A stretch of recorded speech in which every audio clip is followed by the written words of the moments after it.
Ya, teman-teman semua, kita lanjutkan kembali. Ini adalah video yang ke-10 ya. Kayaknya ini video yang terakhir ya. Gitu. Mungkin agak lama sedikit, nggak apa-apa ya, teman-teman ya. Di video ke-9 ya, atau sampai saat ini teman-teman baru menguasai 2 target ya. Yang pertama sudah bisa menentukan arah aksis jantung ventricle. Oke, yang kedua bisa menentukan apakah EKG yang kita baca ini iramanya teratur ataupun tidak teratur ya.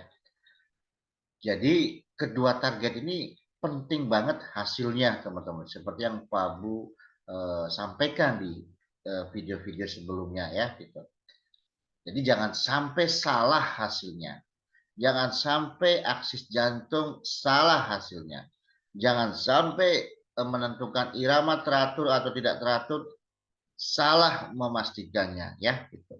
Yakinkan ya iramanya teratur ya, yakinkan iramanya tidak teratur ya. Jangan sampai harusnya teratur dibilang tidak teratur. Jangan seperti itu teman-teman. Makanya tolong latihan, latihan, latihan ya. Gitu. Bingung tanya sama Pak Bu ya. Mangga mau japri ya, mau di grup WhatsApp silakan ya. Gitu. Oke, berikutnya adalah kita masuk ke target ketiga, teman-teman. Target ketiga dan target keempat ya, mudah-mudahan bisa selesai ya di video ke-10 ini ya. Target ketiga tiga juga gampang sekali dan saya yakin teman-teman sudah pernah belajar ya di tempat lain ya. Anggap aja refresh ya, gitu. Siapa tahu ada hal yang baru ya, silakan teman-teman ambil ya. Kalau masih sama ya anggap aja refresh ya gitu. Jadi ketika teman-teman menentukan apa sih target ketiga itu Pak Abu? Target ketiga itu kita akan belajar menghitung heart rate atau frekuensi jantung. Jadi ketika kita mau menghitung heart rate atau frekuensi jantung, teman-teman harus pastikan dulu EKG yang kita baca ini iramanya teratur atau tidak teratur. Silakan lihat di di data yang sudah kita dapatkan sebelumnya. Kita kan sudah bisa kan menentukan irama teratur atau tidak. Jadi kalau iramanya teratur atau reguler ya, ada 2 cara penghitungan aksis heart rate atau frekuensi jantung, teman-teman. Cara pertama, Pak Bu namain rumus kotak. Oke, rumus kotak. Cara kedua menggunakan rumus jala atau rumus jaring. Jadi sekali lagi, kalau iramanya reguler atau teratur, teman-teman boleh menggunakan kedua cara ini. Mau menggunakan cara kotak silakan, menggunakan cara jaring juga silakan ya, itu bebas. Enaknya yang mana gitu, nyamannya yang mana ya begitu. Oke. Kamu jelaskan ya cara penggunaan cara kedua cara ini ya. Nah, jadi teman-teman ya, kalau teman-teman iramanya tidak teratur ya harus pakai cara ke ini ya teman-teman, cara jala atau cara jaring ya. Jangan menggunakan cara atau rumus kotak, jangan ya gitu. Ya, Bapak ulang lagi, kalau iramanya tidak teratur, jangan menggunakan rumus kotak atau cara kotak ya gitu. Harus menggunakan rumus jala atau cara jaring ya begitu. Jelas ya teman-teman? Tapi kalau iramanya reguler atau teratur, silakan boleh menggunakan rumus kotak, boleh menggunakan rumus jala ya gitu. Cara kotak atau cara jala atau jaring ya gitu. Oke. Untuk rumus kotak atau cara kotak ya, kita bilang rumus kotak lah ya. Kita kalau menggunakan rumus kotak ini ada 2 cara teman-teman ya.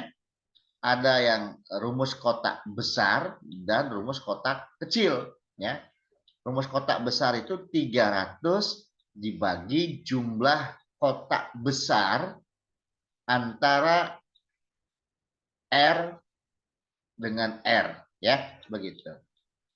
Kalau pakai rumus kotak kecil, 1500 dibagi jumlah kotak kecil antara R dengan R.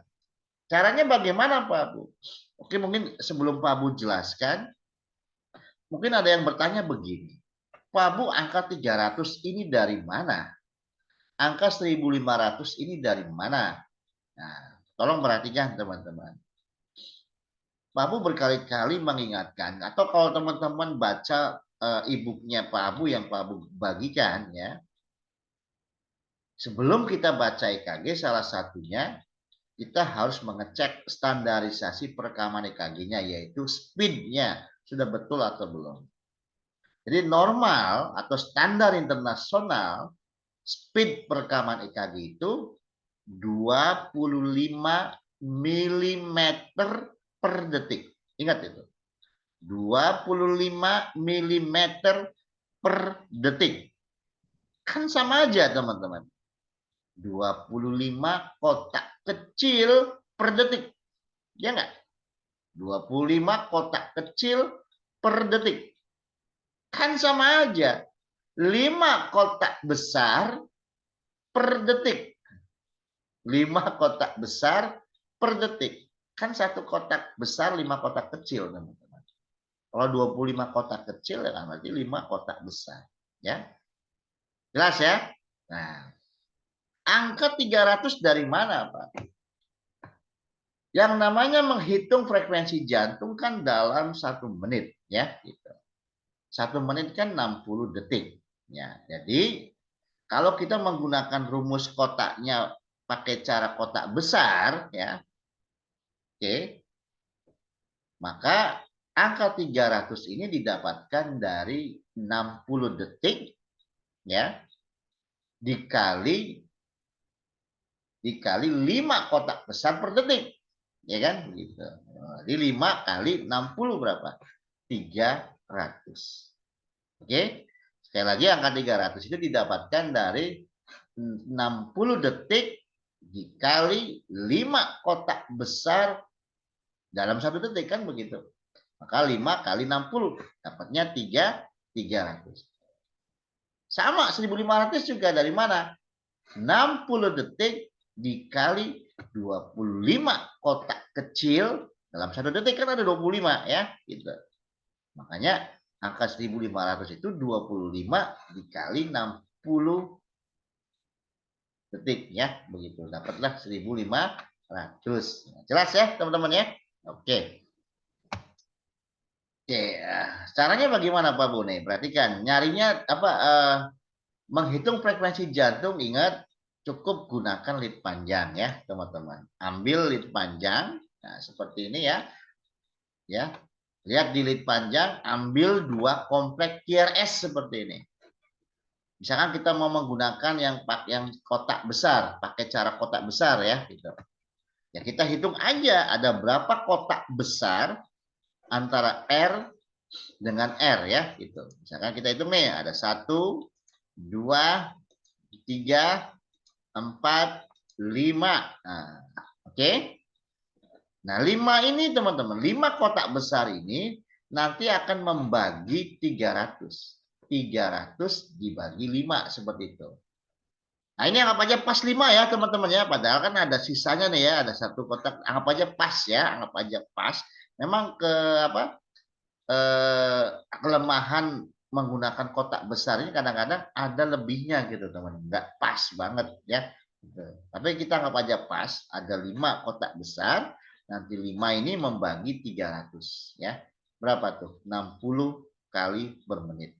Jadi heart rate-nya 60 kali per menit. Nah, misalkan kita mempermasalahkan, ini ada lebihnya nih, ya. 2 kotak kecil. Teman-teman jangan ambil pusing. Di-convert saja menjadi kotak kecil. Nanti pakainya yang rumus kotak kecil, ya, begitu. Karena ada 5 kotak besar, kan sama dengan 25 kotak kecil. Tambahin aja yang 2 tadi, 2 kotak kecil. Jadi ada totalnya 27 kotak kecil. Ya. Membagi 1.500. Ya, gitu teman-teman. Oke, dari berapa tuh 1.500 dibagi 27. Itulah nanti hasil frekuensi jantung atau heart rate-nya ya. Ya, jangan lupa iramanya harus teratur ya Pak kalau pakai rumus kotak. Oke, sekarang pakai rumus jala. Nah, kalau rumus jala bisa dipakai untuk irama reguler bisa, irreguler juga bisa ya, begitu.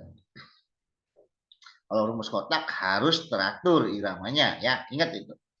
Oke, bagaimana Pak Bu cara menggunakan rumus jala atau rumus jaring Pak Bu? Ya, teman-teman harus bikin jaring ya, minimal 3 detik. Maksimal tidak terbatas. Ya. Misalkan kita pakai jaring 3 detik, pakai jala 3 detik. Ya. Kalau 3 detik berapa kotak besar? Ayo, berapa? Jangan lupa 1 detik 5 kotak besar. Nah, kalau 3 detik berarti 15 kotak besar. Oke, teman-teman ya. Nah, jadi teman-teman bikin jala sepanjang 15 kotak besar. Nah, yang namanya jala kan bisa kita geser ke kiri, bisa geser ke kanan. Untuk apa, Pak Bu? Untuk memastikan ikan yang kita jala itu ada di dalam jala. Jangan di pinggir jala. Ya. Jangan di pinggir jala. Siapa itu ikannya, Pak Bu? Kompleks QRS. Pastikan kompleks QRS-nya ada di dalam jala. Oke. Nanti kita hitung ada berapa jumlah ikan yang tertangkap.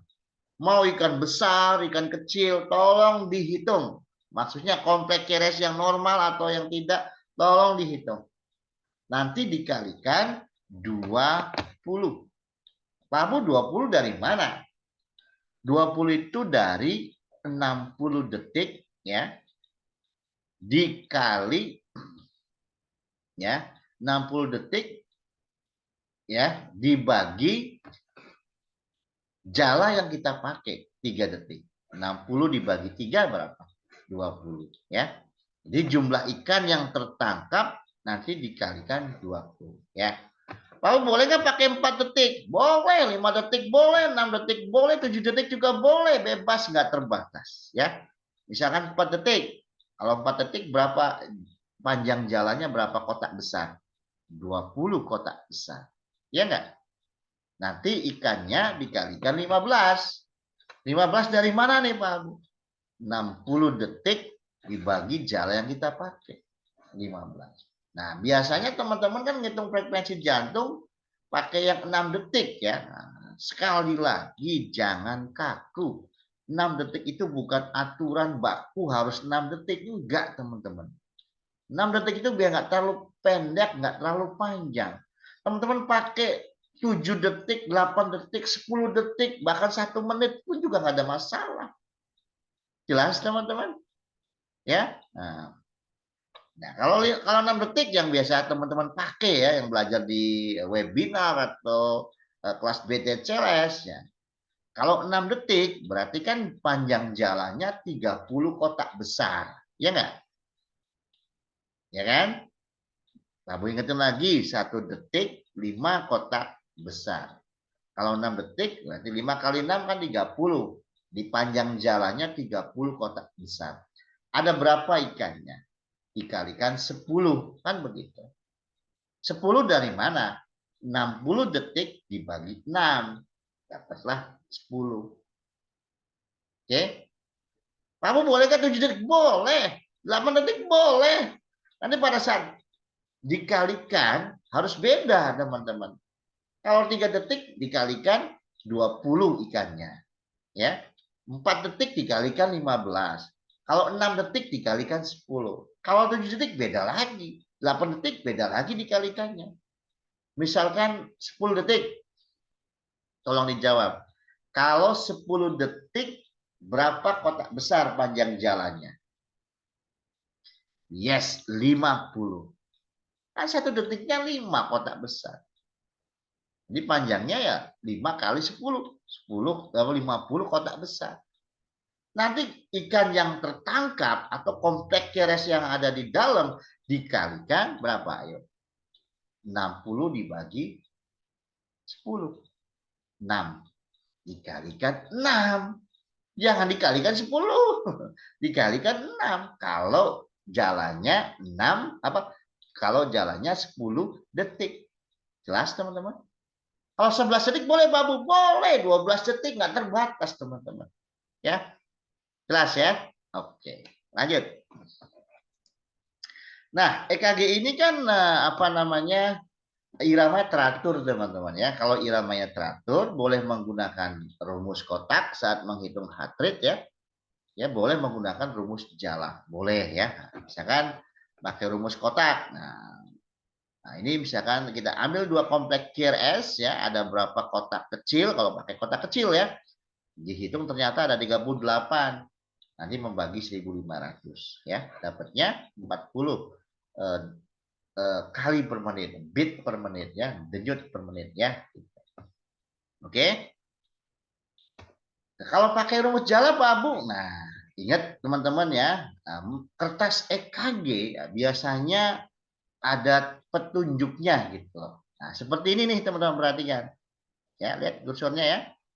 Ada garis vertikal seperti ini yang menonjol ke atas. Ini biasanya muncul setiap 1 detik, setiap 3 detik ya, tergantung pabrik kertas EKG-nya ya. Nah kebetulan ini tiap 3 detik teman-teman. Tahu dari mana 3 detik Pak Abu? Ya kita hitung aja. Ya dari sini ke sini itu 15 kotak besar. Ya, nih 1, 2, 3, 4, 5. 1 detik. 1, 2, 3, 4, 5. 2 detik. Ya, 1, 2, 3, 4, 5. 3 detik. Ada 15 kotak besar. Ya, kalau menggunakan rumus 3 detik boleh aja. Ada berapa ikannya berarti? Ada 2. Kalau 3 detik kali berapa ikannya? Kali 20. 2 kali 20. 40. Sama kan teman-teman? Atau mau pakai 6 detik yang seperti teman-teman gunakan biasanya ya boleh-boleh aja silakan ya.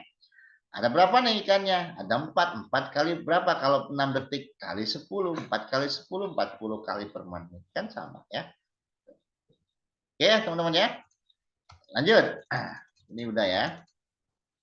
Coba yang ini. Ini kan iramanya apa namanya? Tidak teratur. Oke kan? Iramanya tidak teratur. Kalau tidak teratur harus menggunakan rumus jala ya. Nah, ini ada tanda nih, garis vertikal yang menonjol. Nah, kebetulan ini 3 detik dari pinggir sini ke pinggir sini ke tengah ini 3 detik. Lalu dijumlahkan totalnya dari sisi kiri ke sisi kanan itu 6 detik. Boleh kita gunakan rumus jala 6 detik ya. Gitu. Oke. Ada berapa ikannya? 1, 2, 3, 4, 5, 6, 7. 7 kali berapa kalau 6 detik? Kali 10. 70 kali per menit. Ya. Jadi pokoknya kalau ada ikan yang kecil ataupun yang besar tetap dihitung ya teman-teman. Oke. Oke, sebagai hasil tangkapan kita ya. Oke, berikutnya ini kan iramanya tidak teratur teman-teman. Jadi harus menggunakan rumus jala ya. Nah, ada yang bertanya begini. Pak Abu, apa namanya? Mulai dari start 0 kotaknya dari mana Pak Abu? Ingat teman-teman, yang mau kita jaring itu adalah apa? Ikan. Ya usahakan ikannya ada di dalam jala. Jangan di pinggir jala. Kalau di pinggir jala kita angkat ya, bisa nyemplung lagi ke air. Jangan dihitung sebagai hasil tangkapan. Makanya usahakan ikannya ada di dalam jala. Ya, begitu. Jadi kalau pertanyaannya 0 kotaknya dari mana? Ya sebaiknya ya mulailah sebelum kompleks QRS. Ya. Ikan ini kan kompleks QRS teman-teman ya. Makanya yang mau kita tangkap itu kompleks QRS, ya usahakan ikannya di dalam jala. Biar di dalam jala harus mulai nol kotaknya sebelum kompleks QRS, ya. Jadi tanda panah yang ada warna merahnya ini sampai ke pinggir sini itu 6 detik, ya. Oke. Kita hitung aja ada berapa ikannya. Ada 6 kali 10, 60 kali per menit. Nah, kalau teman-teman mulai dari puncak R sini, artinya teman-teman ya memberikan kesempatan pada ikan di pinggir jala. Nah, ikan yang di pinggir jala ini jangan dihitung sebagai hasil tangkapan. Karena pasti yang namanya ikan hidup, kalau di pinggir jala kita angkat, pasti nyemplung lagi ke air. Lepas gitu. Maka jangan dihitung. Pertanyaannya teman-teman mau pengen dihitung apa tidak? Kalau pengen dihitung ikannya, jangan dibiarkan di pinggir jala, ya. Gitu. Kalau nggak perlu dihitung, ya silakan mulai dari apa? Biarkan ikannya ada yang di pinggir jala, tapi jangan dihitung, ya. Gitu. Jelas ya teman-teman? Oke, lanjut. Ini ramai teratur, boleh menggunakan rumus jala, boleh menggunakan rumus kotak, ya. Gitu.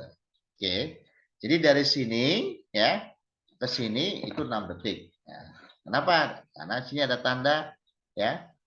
Karena ini menandakan tiap 3 detik. Jadi ujung kiri ke ujung kanan totalnya 6 detik. Nah, tinggal hitung aja ya ada berapa kalikan 10 ikannya, ya.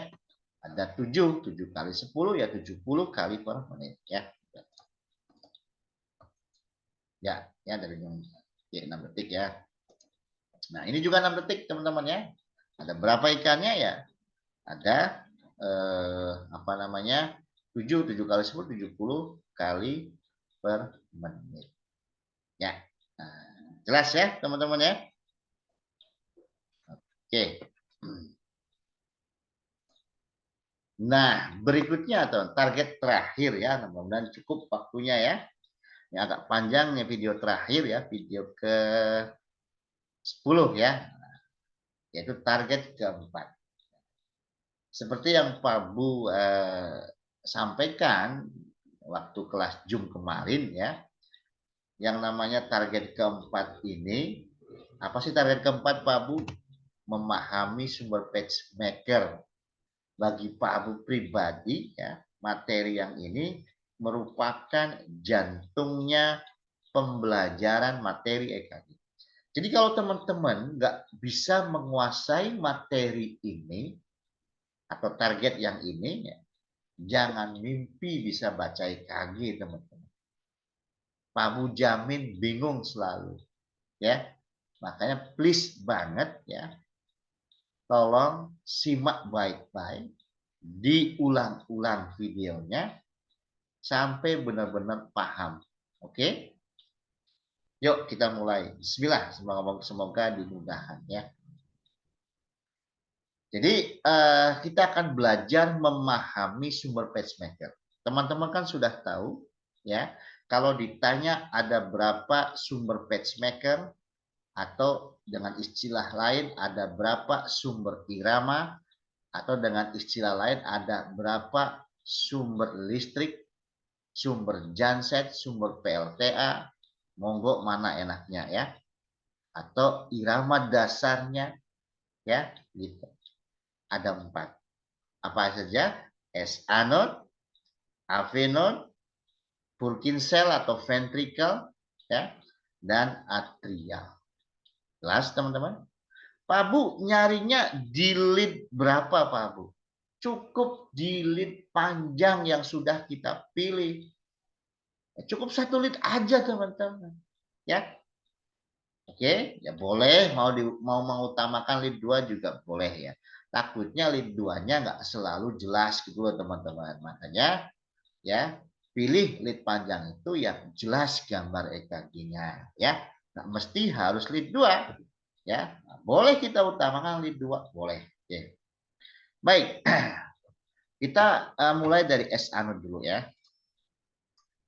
Kalau teman-teman yakin, ya, EKG yang kita baca ini sumber pacemakernya atau sumber iramanya atau irama dasarnya, ada yang bilang irama dasar ya, atau sumber gensetnya, sumber utama listriknya dari S anode, maka dinamakan sinus atau irama sinus.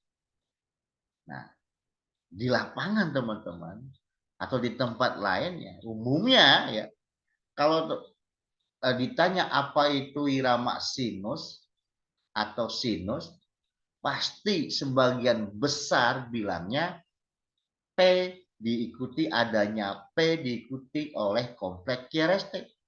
Lo yang ditanya definisi irama sinus atau apa itu sinus atau apa itu irama sinus, bukan ciri-ciri EKG-nya. Tepat nggak teman-teman jawabnya? Ya tidak tepat, ya enggak. Nah, makanya tolong di materi ini ya teman-teman gunakan logikanya, akal sehatnya kayak Bung Rocky katanya. Nggak apa-apa teman-teman ya. Misalkan ada kesalahan dari Pak Bu ya silakan tinggal jabri Pak Bu, kita diskusi baik-baik untuk kebaikan bersama. Tapi Pak Bu mengajak, ayo kita berpikir secara logika ya, dengan akal sehat ya. Yuk kita apa namanya bisa memilih mana yang tepat, mana yang tidak tepat ya gitu. Jadi sekali lagi teman-teman, ya, yang dimaksud dengan sinus atau irama sinus, ini kan yang ditanyakan definisinya kan.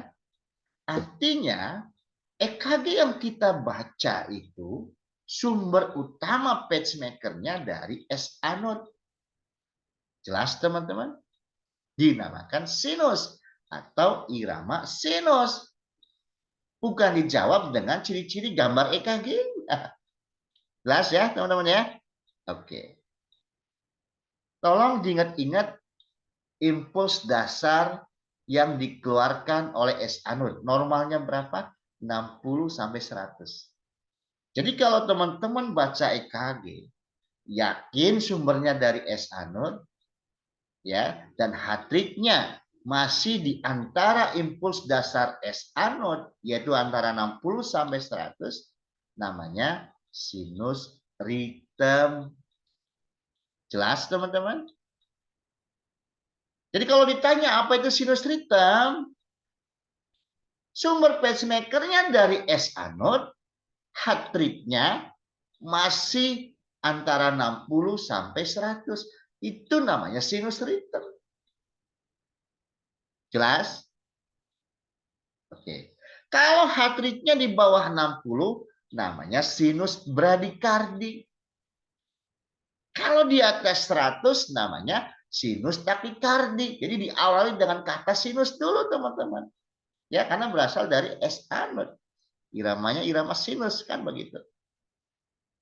Ya. Bapak ulang lagi, kalau heart rate-nya 60 sampai 100, sinus rhythm. Di bawah 60 sinus bradikardi, di atas 100 sinus takikardi. Jelas teman-teman? Jadi sekali lagi teman-teman, yang bilang S anode, yang bilang bahwa yang dimaksud dengan irama sinus atau sinus itu adalah adanya P diikuti oleh kompleks QRST, artinya nggak nyambung teman-teman. Yang ditanyakan definisinya, dijawab ciri-ciri gambar EKG-nya. Ya, iya enggak?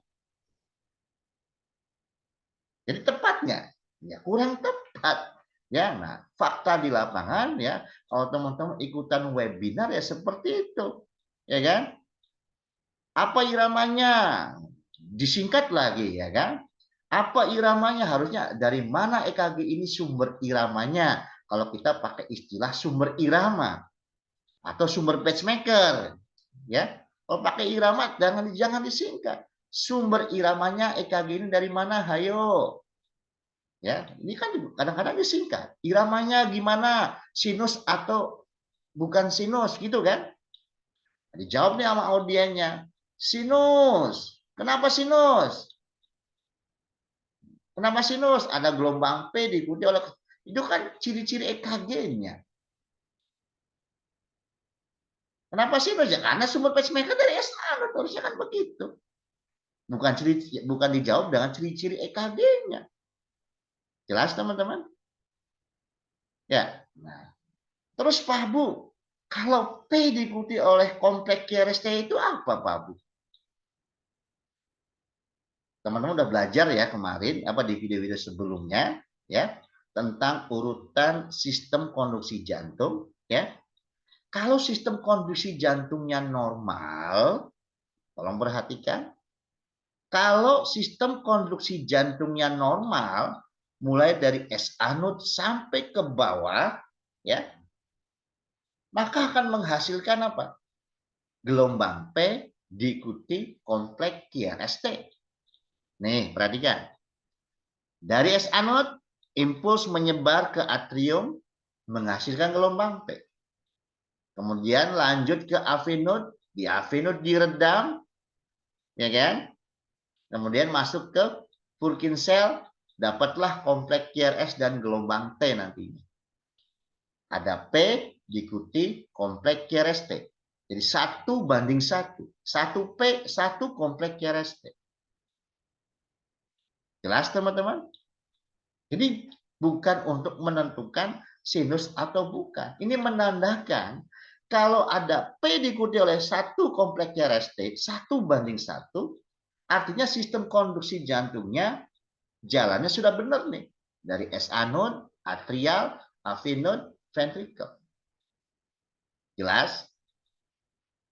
Nah, makanya kalau misalnya ditanya, andaikan ada 2 gelombang P, mereknya sama nih, Mickey Mouse semua.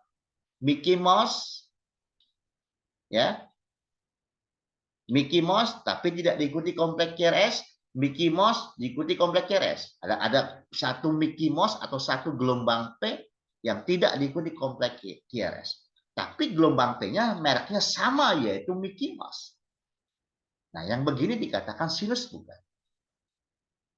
Nanti kalau teman-teman meyakini bahwa sinus itu P diikuti oleh kompleks QRST, begitu ada EKG seperti ini, contoh EKG seperti yang tadi Pak Bo jelaskan, ada Mickey Mouse atau gelombang P yang tidak diikuti kompleks QRST, nanti bingung yang namanya peserta.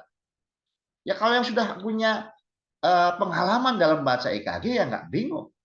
Tapi yang bagi pemula, dari awal dikasih tahu yang namanya sinus katanya P diikuti oleh kompleks QRST, begitu ditanya ada gambaran EKG, ada P yang tidak diikuti kompleks QRS. Padahal gelombang P-nya mereknya sama Mickey Mouse. Bingung. Nanti malah jawabnya apa? Bukan sinus katanya. Kalau jawabnya bukan sinus ya namanya gagal paham. Kan sama-sama mereknya Mickey Mouse. Tapi Pak Bu kan itu tidak diikuti kompleks QRS Pak Bu. Oke, Pak Bu jelaskan lagi. Normalnya ya harusnya kan 1 P diikuti oleh 1 kompleks QRST. Itu menandakan sistem konduksi jantungnya normal. Ada 1 P diikuti 1 kompleks QRST. Nah, untuk kasus yang tadi ada P yang tidak diikuti oleh kompleks QRS, mungkin lebih dari 1, 2, 3, 4 ya. Begini prosesnya. Tetap sumber utamanya dari S anode. Ya. Masuk ke atrium atau sistem konduksi atrium ya, mengaktifkan atrium menghasilkan gelombang P. Merek gelombang P-nya Mickey Mouse. Tetapi di AV node ada masalah. Mengalami blokade. Jadi impulsnya nggak diteruskan ke ventricle. Maka hanya gelombang P yang mereknya Mickey Mouse tapi tidak diikuti oleh kompleks QRST. Sinus bukan. Sinus masih dari S anode kok. Cuma impuls yang tadi yang hanya gelombang P-nya saja ya, impulsnya tidak diteruskan ke ventricle. Makanya tampak adanya gelombang P yang sama-sama mereknya yaitu mereknya Mickey Mouse tapi tidak diikuti oleh kompleks QRST. Jadi bisa satu, bisa dua yang tidak diikuti bisa. Pada kasus apa? AV block. AV block second degree tipe 1 atau tipe 2 atau total AV block. Ya, teman-teman. Jelas? Jelas ya? Nah, ada lagi yang pakai analogi apa itu? P-nya suami, ya. Q-nya komplek keresnya istri, T-nya anak. Ya, sama saja penjelasannya, ini nggak tepat, bahkan keliru. Memang ada istri yang punya suaminya dua. Ada sih. Normal nggak ya? Abnormal, ya nggak? Abnormal kalau ada istri suaminya dua.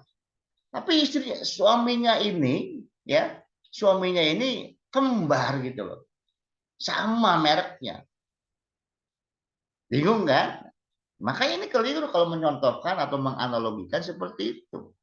Ya, sama penjelasan kayak tadi. Walaupun suaminya dua, tapi sama-sama asalnya dari S anode begitu. Tetap sinus, cuma ada masalah. Apa masalahnya? Ada blokade di mana?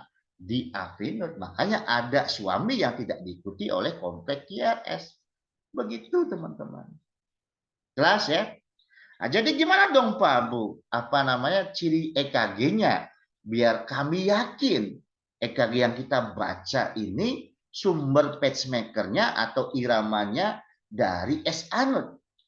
Simple banget teman-teman. Ya, jangan dipersulit. Apa Pak Bu?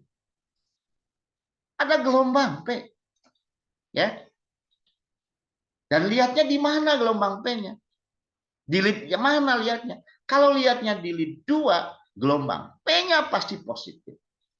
Makanya kalau teman-teman menemukan ada gelombang P positif, ya, yakin itu dari S anode atau irama sinus, ya.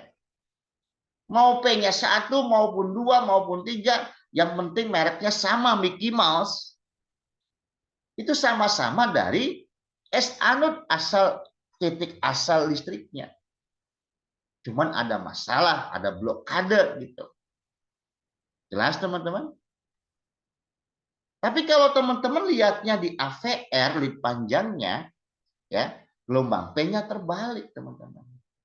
Makanya boleh digabungkan nih.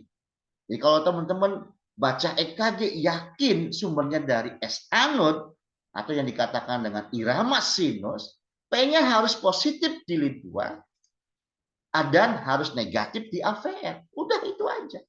Mau P-nya ada 1 maupun 2 maupun 3, yang penting mereknya sama Mickey Mouse semua. Makanya tolong di mapping. Jelas teman-teman? Ya, jadi mulai sekarang ya teman-teman bisa menilai ya apakah sinus itu P diikuti kompleks tepat atau tidak. Pak Bu nggak menyalahkan, nggak tepat. Nanti bingung teman-teman yang belajar yang masih baru belajar, ya. Jadi gagal paham nanti bilangnya apa EKG sulit. Padahal dari awal tidak mendapatkan pemahaman yang tepat gitu dari pengajarnya. Ini udah ribuan peserta seperti itu, ya enggak? Ya, itu aja teman-teman ya untuk yang dari S anode ya. Jelas ya, tolong dihafal nih cirinya gampang. Ada gelombang P ya positif di lead 2 atau ada gelombang P terbalik di lead AVR. Jelas ya teman-teman ya? Simple. Itu dikatakan irama sinus. Nah, nggak usah lihat kompleks keresnya, nggak usah teman-teman. Ya, nggak perlu lihat kompleks keres. Kompleks keresnya bisa sempit, bisa lebar. Ya, jelas teman-teman. Bisa sempit, bisa lebar. Sempit berarti konduksi di ventrikelnya bagus, nggak ada masalah. Kalau kompleks keresnya lebar, ada masalah juga di sistem konduksi ventrikel. Makanya ada istilah LBBB, RBBB. Kan begitu. Makanya tolong jangan lihat kompleks keres atau gelombang T-nya. Maka nggak usah lihat istri dan anaknya, nggak usah. Jadi benar-benar keliru kan teman-teman. Nah, ya, tolong coba diulang-ulang lagi penjelasan Pak Bu. Ya, kalau masih bingung juga, boleh kita diskusi japri Pak Bu. Ya, teman-teman. Tapi niatkan untuk kebaikan bersama. Ya, begitu. Jelas ya? Berikutnya adalah yang dari AV node. Jadi kalau kita yakin baca EKG, sumber pacemakernya berasal dari AV node, dinamakan junctional atau irama junctional. Kan sama kayak SA node tadi, teman-teman. Irama sinus. Apa itu sinus atau irama sinus? Kalau kita baca EKG, yakin sumbernya dari SA node. Nah, kalau kita yakin sumber pacemaker dari AV node, dinamakan junctional atau irama junctional. Ingat impuls dasarnya berapa? 40 sampai 60, ya kan? Jadi kalau kita baca EKG, sumber pacemakernya dari AV node, heart rate-nya masih antara 40-60, namanya junctional rhythm. Oke, teman-teman? Kalau di bawah 40, junctional bradycardi. Kalau di atas 100, junctional takikardi. Kalau 60 sampai 100, Pak Bu, accelerated junctional. Ada kok di e-book ya, silakan dibaca ya. Yang belum dapat e-booknya silakan japri ya. Jelas ya teman-teman ya. Nah sekarang apa ciri-ciri EKG-nya? Tolong dihafal nih teman-teman ya. Yang pertama, umumnya tidak ada gelombang P teman-teman. Nah yang tidak ada gelombang P ini kompleks QRS-nya harus sempit. Nah, mohon maaf Pak Bu nggak bisa jelaskan secara detail nih ya. Kalau di kelas yang komplit ya Pak Bu jelaskan kenapa tidak ada gelombang P ya begitu. Jadi ciri yang pertama ya umumnya seperti itu, yaitu tidak ada gelombang P, kompleks QRS-nya sempit. Harus sempit nih kompleks QRS-nya. Kalau yang tidak ada gelombang P-nya ya. Jelas ya. Nah, kalaupun ada gelombang P ya, ya teman-teman lihatnya di lead mana dulu ya. Kalau lihatnya di lead 2, gelombang P-nya bisa terbalik. Bisa sebelum, ya, bisa sesudah kompleks QRS. Jelas ya? Bisa sebelum atau sesudah kompleks QRS. Jelas teman-teman? Kalau lihatnya di AVR, gelombang P-nya positif teman-teman. Bisa sebelum, bisa sesudah kompleks QRS. Pak Bu, kompleks QRS-nya bagaimana Pak Bu? Ya bisa sempit, bisa lebar. Kalau sempit berarti nggak ada masalah nih sistem konduksi di ventrikelnya. Makanya sempit.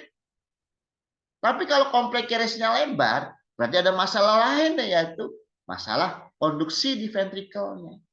Makanya kompleks QRS-nya lebar. Bisa begitu. Memang seharusnya normal. Makanya kompleks QRS-nya sempit, tapi bisa aja lebar ya gitu. Kenapa sempit Pak Bu seharusnya? Ya yang namanya impuls ya sebelum masuk ventrikel kalau lewat AV node itu harusnya memiliki kompleks QRS yang sempit atau normal ya. Sekali lagi, jika impuls yang masuk ke ventrikel kalau mampir di AV node ya harusnya akan mempunyai kompleks QRS yang normal atau sempit ya. Jelas? Kalau lebar berarti ada masalah konduksi teman-teman. Jelas ya? Nah, tolong dihafal nih teman-teman. Ya, nih Pak ulang. Umumnya tidak ada gelombang P, kompleks QRS-nya harus sempit. Oke, kalaupun ada gelombang P, ya, kalau lihatnya di lead 2, P-nya harus terbalik sebelum atau sesudah kompleks QRS.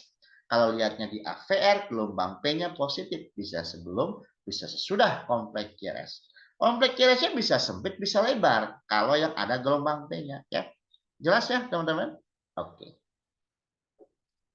Berikutnya. Nah, ini contoh satu bit. Nah, kalau kita paham, kita bisa menganalisis. Nah, perhatikan. Ini kan gelombang P-nya terbalik. Ya.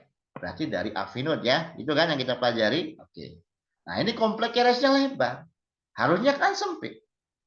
Nah, kalau teman-teman Babu tanya, kesimpulannya apa nih? Ada masalah apa di sini? Masalah pertama, sumber pacemaker-nya bukan dari SA node, tapi dari AV node, abnormal. Itu masalah. Masalah yang kedua, kompleks QRS-nya tidak normal. Ini lebar. Berarti ada masalah konduksi di ventrikelnya. Ya, itu teman-teman. Tuh ya. Sumbernya dari avenot, ya, ada masalah juga di sistem konduksi di ventricle. Makanya kompleks QRS-nya lebar. Jelas ya, teman-teman? Oke. Tolong diulang-ulang lagi videonya dan tolong dihafal ciri-cirinya ya. Nah, perhatikan teman-teman. Ini ada lead panjang, ada 4 bit ya. Bit itu denyut ya. Ini bit pertama, kelihatannya kursornya ya. Bit kedua, bit ketiga, bit keempat. Nah, kamu tandai ya. Nah, yuk kita mapping dulu teman-teman. Ini bit pertama, ini gelombang P ya teman-teman. Yang sama dengan bit pertama, gelombang P-nya yang mana teman-teman? Bit ketiga. Oke teman-teman ya, jelas ya. Nah ini namanya mapping teman-teman. Jadi gelombang P di bit pertama dan bit ketiga ini, itu mereknya sama yaitu Mickey Mouse misalnya. Oke. Dan dari asal yang sama. P-nya positif, berarti dari S anode. Sinus kan begitu. Oke. Sekarang bit kedua ada gelombang P juga nih positif. Ya. Tapi kan beda bentuknya. Ya nggak teman-teman?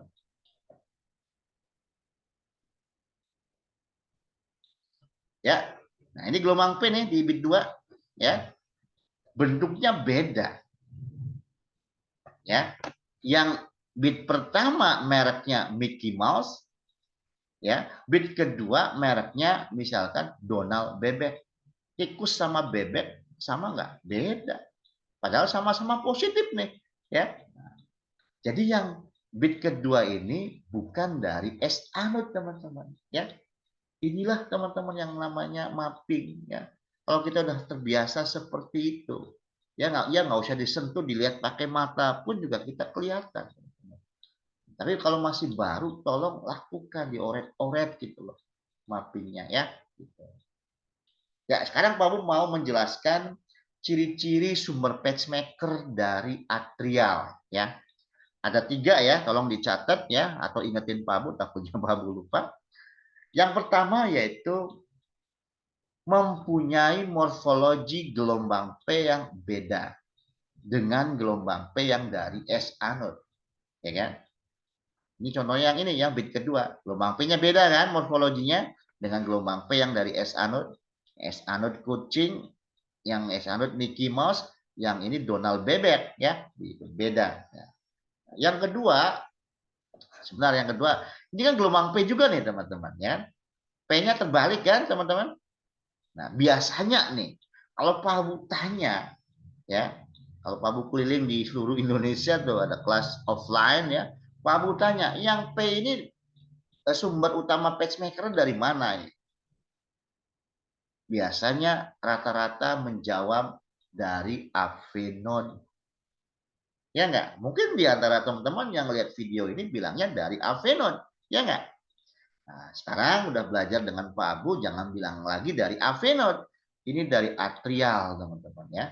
Atrial bagian bawah ya. Nah, mohon maaf nih Pak Abu nggak jelaskan ya, nanti waktunya habis ya, kelamaan ya gitu. Oke. Saya hapus dulu ya. Sebentar. Nah, lihat teman-teman gambar yang ini A dan B ya. Serupa tapi tak sama. Jadi gambar B itu dari avenod ya, sumber utama pacemaker dari avenod, yang B ya, yang A dari atrial bagian bawah. Apa bedanya? Bedanya yang atrial bagian bawah ada garis isoelektriknya apa Bu? Betul sekali. Kalau yang avenod gelombang P-nya nempel dengan kompleks QRS, jadi nggak ada garis isoelektriknya, nggak ada PR segmennya, ya begitu. Gampang kan? Nah, jadi ciri yang kedua apa? Sumber pacemaker dari atrial. Yang kedua, ada gelombang P terbalik sebelum kompleks QRS ya, dan masih diikuti oleh garis isoelektrik. Dah itu aja. Ada P terbalik yang jelas diikuti oleh garis isoelektrik sebelum kompleks QRS. Itu dari atrial bagian bawah. Ya, itu ciri yang kedua ya. Ciri yang ketiga, sumber pacemaker dari atrial memiliki gelombang P yang khas bentuknya, yang khas morfologinya. Khasnya ada dua nih. Khas seperti gigi gergaji atau yang biasa kita kenal dengan istilah atrial flutter, ya kan? Gigi gergaji yang baru ya, bukan gigi gergaji yang ompong ya. Gigi gergaji yang masih baru. Jadi gelombang P-nya kayak gigi gergaji ya. Khas yang kedua yaitu seperti fibril atau bergetar, atau yang biasa kita kenal dengan fibrilasi atrial atau atrial fibrilasi. Jelas teman-teman? Awas, tolong catatan penting teman-teman untuk atrial fibrilasi karena kasusnya sering muncul ya. Ya, tadi kan Pak Bu bilang kalau atrial fibrilasi gelombang P-nya fibril atau bergetar ya. Nanti ada atrial fibrilasi ya, sumbernya dari atrial pacemaker-nya itu tidak ada gelombang P-nya teman-teman. Namanya atrial fibrilasi halus. Ya. Tidak ada gelombang P-nya. Loh, apa bedanya dengan yang avenut, Pak Bu? Kalau yang avenut iramanya reguler, kalau atrial fibrilasi tidak teratur, teman-teman. Irregular. Irregular berantakan, ya. Begitu. Jelas, teman-teman ya? Nah, ini sering muncul kasusnya, hati-hati. Ya, tidak ada gelombang P, iramanya tidak teratur, nah, itu atrial fibrilasi halus. Harusnya kan fibril bergetar ya. Nah, yang kasar itu namanya ya. Gitu. Jelas ya teman-teman ya. Oke. Saya ada 3, tolong dihafalin. Oke. Oke, berikutnya adalah sumber pacemaker dari Purkinje cell atau area ventricle. Kalau kita yakin sumbernya dari sana ya, kita namain irama idioventricular atau idioventricular. Jangan lupa impuls dasarnya 20-40 ya kan? Kalau kita baca EKG, yakin sumbernya dari Purkinje cell atau area ventricle ya. Oke, heart rate-nya 20-40 berarti namanya idioventricular rhythm. Jelas? Kalau di atas 100 namanya idioventricular tachycardia. Nama bekennya VT, ventricular tachycardia. Kalau heart rate-nya 40 sampai 100, accelerated idioventricular. Jelas teman-teman? Nah, apa cirinya Pak Bu? Ini lebih mudah. Cirinya yaitu tidak ada gelombang P, kompleks QRS-nya lebar. Jelas teman-teman? Gampang ya? Awas jangan ketukar dengan yang avenut. Kalau avenut kompleks QRS-nya sempit. Tidak ada gelombang P, kompleks QRS-nya sempit. Itu dari avenut. Kalau yang ini tidak ada gelombang P, kompleks QRS-nya lebar. Ya. Jelas ya teman-teman ya?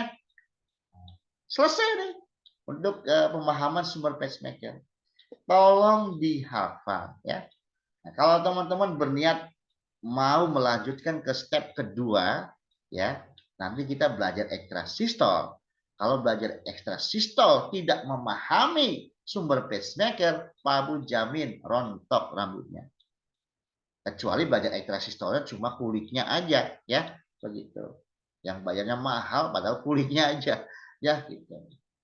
Oke ya, tolong pesan Pak Bu kuasai, hafalin pemahaman dan hafalin ciri-ciri gambar EKG-nya ya. Begitu.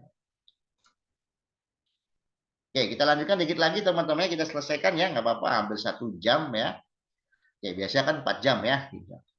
Sekarang kita materi EKG normal atau normal EKG. Jadi yang namanya normal EKG teman-teman ya. Yang pertama ya sumbernya harus dari S anode ya.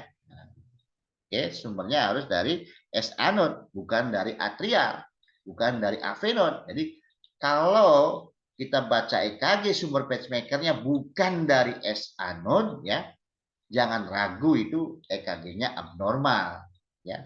Bukan berarti jantungnya abnormal teman-teman ya, belum tentu ya kan? Gitu.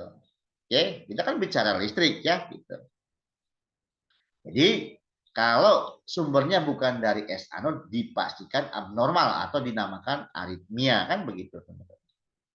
Oke, yang kedua ya satu P harus diikuti oleh satu kompleks QRST. Ya, makanya Pak Bu bilang, jangan pernah bilang lagi sinus itu P diikuti oleh kompleks QRST. Itu salah satu dari ciri EKG normal, ya, yaitu ada satu P diikuti satu kompleks QRST, menandakan sistem konduksi jantungnya normal, mulai dari S anode sampai ke bawah, sampai ke Purkinje. Jelas ya, teman-teman? Ya, gelombang P dan kompleks QRS-nya sama ya. Gelombang P-nya sama-sama mereknya Mickey Mouse, kompleks QRS-nya sama-sama mereknya Kijang. Ya, makanya tolong lakukan mapping. Oke.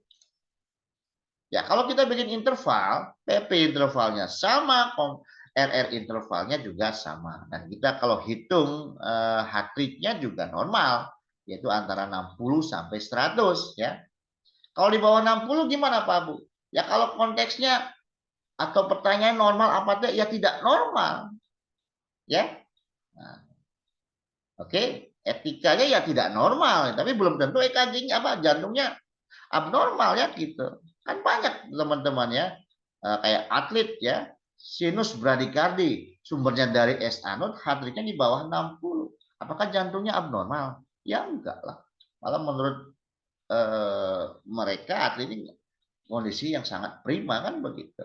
Tapi kalau dalam etika baca EKG, kalau heart rate-nya di bawah 60 ya dikatakan aritmia ya gitu. Makanya aritmia itu kan macam-macam. Ada yang biasa saja, ada yang berbahaya, ada juga yang bisa mengancam jiwa kan begitu. Oke. Ya, karena sumbernya dari S anode, maka cirinya kan harus ada Pak. P positif di lead 2 atau P-nya negatif di lead AVR. Dan tentunya aksis jantungnya normal ya. Nah, Pak Bu tambahin ya satu baris ya. Teman-teman lihat gelombang R di V1. Kalau EKG yang normal, gelombang R di V1 harus lebih kecil dari S. Harus lebih kecil dari S. Jadi kalau teman-teman menemukan gelombang R sama dengan S di V1, apalagi lebih besar, itu pasti tidak normal. Ya. Nah, kenapa tuh Pak Abu? Ya harus masuk ke step kedua. Ya. Gitu. Nah di V6 harus ada Q kecil teman-teman. Q kecil, titik aja dianggap Q kecil. Itu normal. Ya. Tolong jangan sampai menemukan gambaran EKG di V6, Q-nya jelas banget. Hati-hati kalau menemukan EKG seperti itu. Ya. Terus kalau menemukan seperti itu gimana Pak Bu ya? Coba tengok echo-nya ya. Atau tanyakan sama dokter jantungnya ya. Gitu. Nah, tolong perhatikan teman-teman. Nah, lihat. Ini kan lead panjang. Ada 2 lead panjang, 3 lead panjang ya. Kalau kita baca EKG cuma 1 lead begini ya, semuanya normal nih, nggak ada masalahnya. Ya kan? Sumbernya dari S anode, iramanya teratur ya. Heart rate-nya 60 sampai 100 ya, gitu. Nah, ini keterangan apa? Kesimpulannya apa, teman-teman? Menurut teman-teman. Sinus rhythm atau normal sinus rhythm. Ada yang bilang sinus rhythm, ada yang bilang normal sinus rhythm. Ya, ingat jangan gagal paham, ya jangan salah paham ya. Pak Bu nggak menyalahkan apapun jawabannya. Tapi teman-teman bisa memilih kira-kira mana yang yang seharusnya teman-teman pilih ya. Jadi kalau Pak Bu ditanya ya, kalau kita menemukan gambaran EKG seperti ini ya, lead panjang, nggak ada masalah, semuanya oke. Pilih yang mana, sinus rhythm apa normal sinus rhythm. Pak Bu akan pilih sinus rhythm. Ya. Kok sinus rhythm Pak Bu bukan normal sinus rhythm? Soalnya Pak Bu di buku-buku sama gambarnya loh Pak Bu seperti ini. Buku bahasa Inggris loh. Yang nulis profesor loh misalkan begitu. Sama gambarnya seperti ini, di bawahnya ada keterangan normal sinus rhythm. Nggak cuma satu loh Pak Bu. Saya jawab, di buku-buku yang lain juga ada juga. Gambarnya sama seperti ini, ya. Di bawahnya ada keterangan sinus rhythm. Makanya pilih yang mana? Nah, kalau Pak Bu ditanya pilih yang mana, saya jawab sinus ritem. Nah, kalau teman-teman protes, ya, nggak setuju dengan Pak Bu, tolong jawab pertanyaan Pak Bu. Apakah dengan EKG satu lead seperti ini, teman-teman bisa menemukan semua masalah pada EKG ini? Bisa nggak? Bisa nggak satu lead menemukan ACS misalkan, STEMI ya misalkan? Bisa nggak? Nggak bisa, Pak. Memang nggak bisa karena keterbatasan lead panjang. Tadi kita udah belajar kan fungsi lead panjang buat apa aja kan. Nggak semua masalah kita dapatkan dengan menggunakan satu lead seperti ini. Makanya kita cukup bilangnya sinus ritem aja. Ya, kalau menurut Abu seperti itu. Jelas teman-teman ya? Nah, tapi kalau teman-teman sukanya normal sinus ritem ya silahkan nggak apa-apa ya gitu. Katanya teman-teman pernah baca buku ya yang ngarang profesor misalkan atau doktor misalkan. Kamu jawab begini. Itu kan buku teman-teman, ya. Dan yang ngarang itu manusia biasa. Itu buku bukan kitab suci. Yang ngarang orang biasa, ya kan? Seperti kita. Yang penting kita punya argumennya, ya nggak ada masalah. Ya, diterima monggo enggak juga nggak ada masalah, ya teman-teman. Oke. Nah, jika EKG-nya seperti ini nih teman-teman, semuanya oke, nggak ada masalah, baru namanya normal EKG atau normal sinus ritem. Jelas? Tapi kalau kita bilang sinus ritem aja boleh nggak Pak Bu? Ya, kalau teman-teman bilang sinus ritem aja, kita kan udah sepakat kemarin. Ya, bukan kemarin ya di video ini kalau nggak salah ya. Yang namanya sinus ritem itu kan sumbernya dari S anode, ya, heart rate-nya antara 60 sampai 100 sinus ritem. Ya kan? Ya, kalau memang ini normal EKG ya kita bilang normal EKG atau normal sinus ritem. Kalau kita bilang sinus ritem ya boleh-boleh aja. Tapi menurut Pak Bu kalau kita bilang sinus ritem kita akan memberikan embel-embel lagi gitu. Sinus ritem disertai dengan apa? Ya kan? Ya nggak, sinus ritem disertai dengan ekstrasistol. Makanya teman-teman tolong jangan gagal paham.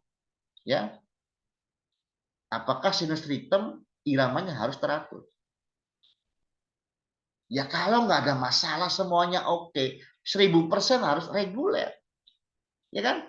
Tapi kalau disertai dengan masalah, disertai dengan ekstrasistol, disertai dengan AV block, ya bisa tidak teratur. Ya, jadi nggak selamanya harus teratur, tergantung bagaimana EKG-nya. Makanya sinus ritem itu kan iramanya dari sumber pacemaker dari S anode, heart rate-nya masih antara 60 sampai 100 sinus ritem. Kalau nggak ada masalah, insya Allah normal, reguler.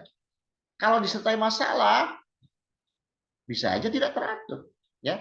Nah, makanya kalau teman-teman bilang ini sinus ritem, berarti teman-teman mau memberikan embel-embel sinus ritem disertai dengan apa?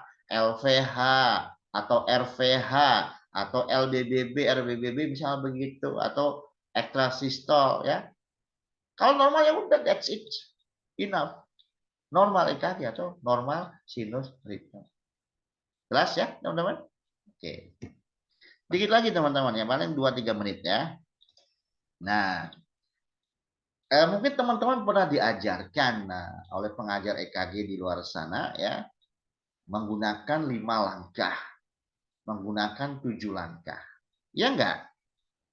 Coba aja teman-teman pakai, jujur gitu, gimana? Bingung nggak baca EKG?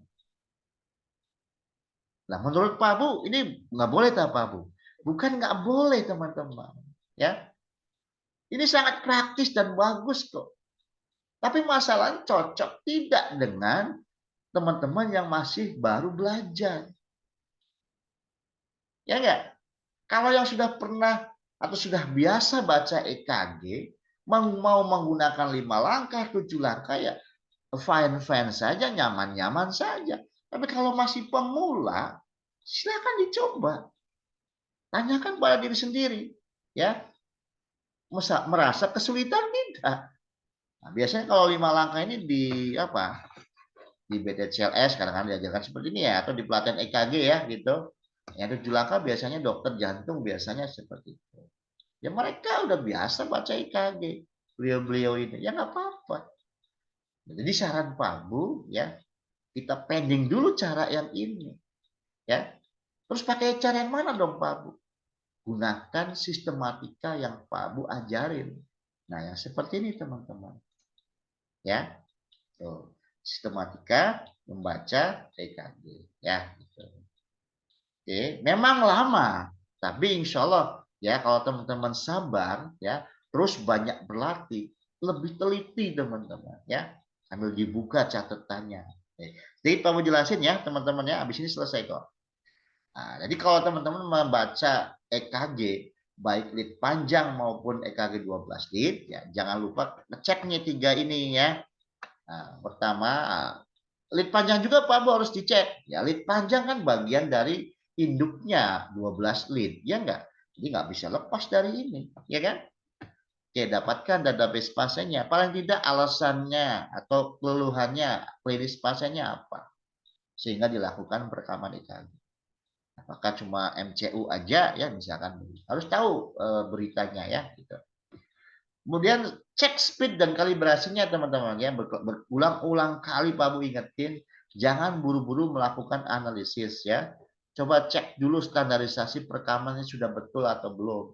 Kalau salah jangan diteruskan ya, minta ganti mesin EKG-nya kalau misalnya nggak muncul tulisan speed 25 mm per detik di bagian bawah rekaman EKG itu. Minta ganti mesin EKG-nya ya, usulkan ya. Mapping, lakukan mapping di lead panjang teman-teman. Dan jangan pernah mengabaikan mapping ya. Nah, jadi di step pertama ini teman-teman baru menguasai 4 target. Ini urutannya seperti ini teman-teman ya. Jadi setelah melakukan tiga step yang ini ya, silakan lakukan analisis EKG 12T. Step awal dan ini step kedua ya. Nah, step 2 agak banyak kan ya teman-teman. Ya, agak banyak kan ya, tapi sebenarnya sangat mudah kalau teman-teman sudah menguasai step pertama ya atau step awal. Nah, step awal kan kita udah bisa nih menentukan irama teratur atau tidak teratur ya. Bukan sumber irama ya teman-teman ya. Irama ya, keteraturan listriknya bagaimana, teratur atau tidak ya. Nah, kalau teratur ya katakan teratur, kalau tidak teratur katakan tidak teratur ya. Reguler atau irregular ya gitu. Nanti kalau latihan sama Pak Abu ya dikasih tahu alasannya. Kenapa teratur? Karena R dengan R-nya di mapping sama Pak Abu. Begitu teman-teman ya. Yang kedua, dari manakah sumber pacemakernya? Atau dari manakah sumber iramanya, sumber listriknya, irama dasarnya? Boleh, nggak apa-apa ya. Apakah S anode, atrial, avenode, apa ventricle gitu teman-teman ya. Bisa kan udah hafal? Ya kalau belum hafal ya nggak mungkin bisa.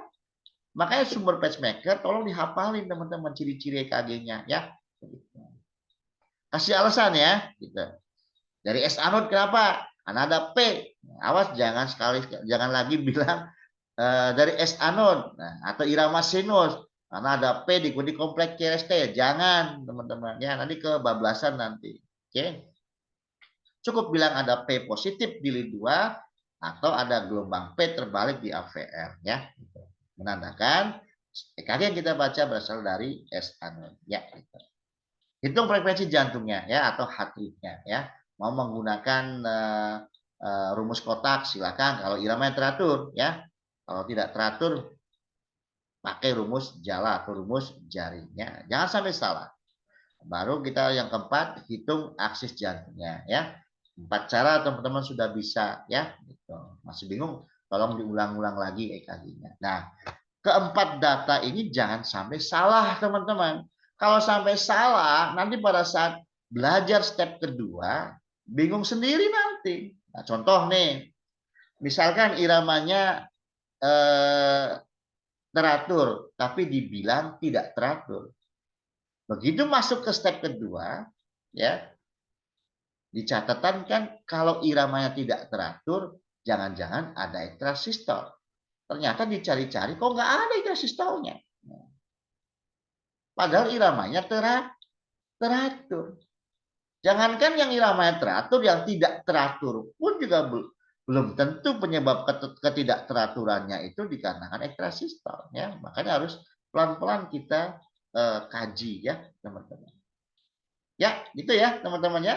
Saya rasa itu saja ya. Video terakhir agak panjangan, nggak apa-apa ya teman-teman ya. Oke, jadi apa namanya, kita baru sampai sini yaitu step awal ya. Silakan diaplikasikan, dilatih ya. Mau berlatih di grup silakan, dicoba atau langsung japri Pak Abu juga silakan ya. Gitu. Bagi yang sudah siap mau belajar dengan Pak Abu ya silakan tinggal hubungi Pak Abu saja ya. Langsung japri Pak Abu mau apa namanya, mau belajar yang step kedua ya. Silakan, nggak apa-apa. Mau belajar di tempat lain pun juga silakan. Paling tidak teman-teman sudah punya modalitas, sudah punya kemampuan, sudah bisa mengidentifikasi irama jantung ya, aritmia atau tidak ya, begitu. Ya, saya rasa itu saja. Tolong disimpan nomor HP atau WhatsApp-nya barangkali apa namanya mau latihan atau mau keperluan yang lain ya silakan ya. Jangan sungkan untuk japri Pak. Oke, saya rasa itu saja teman-teman ya. Totalnya ada 10 video ya. Semoga bermanfaat ya. Mohon maaf karena Pak Bu tidak memberikan apa namanya semaksimal mungkin, tapi Pak Bu berikan yang terbaik ya buat teman-teman semuanya. Kalau teman-teman main maksimal ya sebaiknya ikutan kelas yang komplit ya, kita mau step awal maupun step kedua. Oke, sekali lagi kurang lebihnya mohon dimaafkan ya. Tolong diaplikasikan, terus berlatih dan jangan sungkan untuk japri Pak Bu. Oke, terima kasih Pak Bu akhiri. Assalamualaikum warahmatullahi wabarakatuh. Sampai ketemu di lain kesempatan. Terima kasih teman-teman semuanya.